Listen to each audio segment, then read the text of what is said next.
بسم الله والصلاة والسلام على سيدنا رسول الله صلى الله عليه وسلم. صلاة وسلاما عليك سيدي يا رسول الله، يا من بنورك البدر اكتسى والشمس مشرقة بنور بهاك.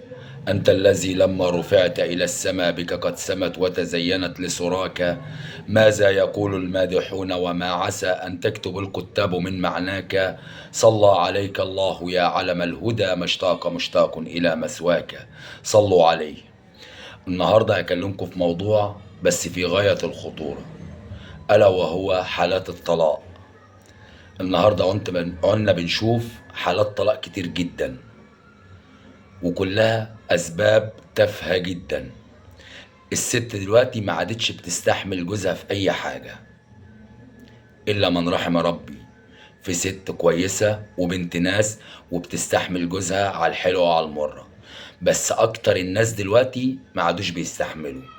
النهاردة لما تلاقي جوزها في دقيقة عايزة تتطلق، بتنسى كل حاجة، بتنسى ان هو كان معيشها في عز، بتنسى ان هو ما كانش بيحرمها من اي حاجة لما كان ربنا موسعها عليه، ولما جه بقى في وقت دقيقة عايزة تتطلق. النهاردة موضوع النت يا جماعة بوظ حريم كتير جدا، وخلى حريم كتير جدا تتكبر على ازواجها. والله العظيم انا طالع بتكلم في الموضوع ده لان في ناس قالت لي اتكلم في الموضوع ده، لان الموضوع ده انتشر جدا. النهارده لما الاقي كل يوم حالة واتنين وتلاتة طلاق، كل يوم اعزال واتنين وتلاتة بيسلم، وكل ده والعيال هي اللي بتاع فيه.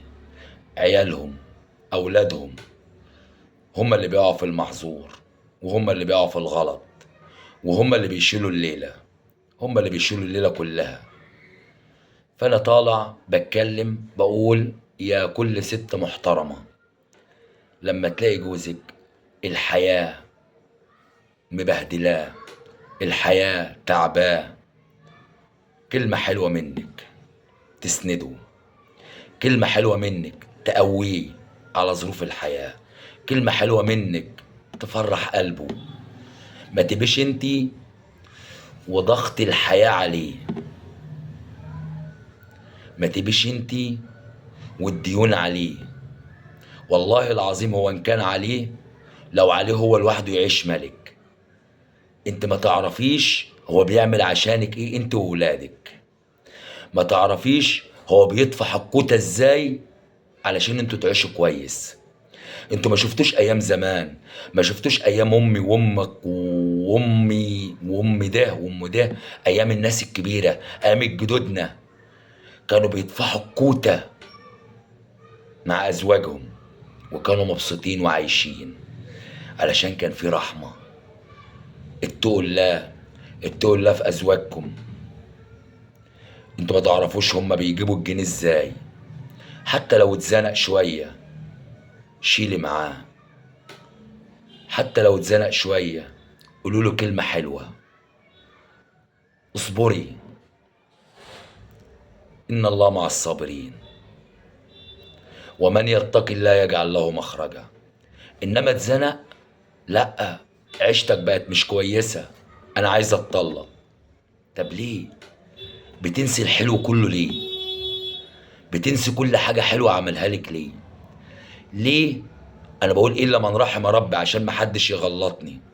في حريم ولاد ناس ولاد اصول بجد كتير، بس برضو في حريم عايزين يفهموا شوية. انت بتخربي بيتك بنفسك، بتضيعي عيالك، في الاخر العيال اللي بتشيل الليلة. والله اتقوا الله، اتقوا الله وتقربوا شوية من ربنا، واحمي جوزك واحمي نفسك، وشيلي مع جوزك الهم شوية. اتزنق شيلي معاه، صدقيني لو عملت كده مش هستخسر فيك حاجة. اللهم اهدنا واهد بنا واجعلنا سببا لمن اهتدى.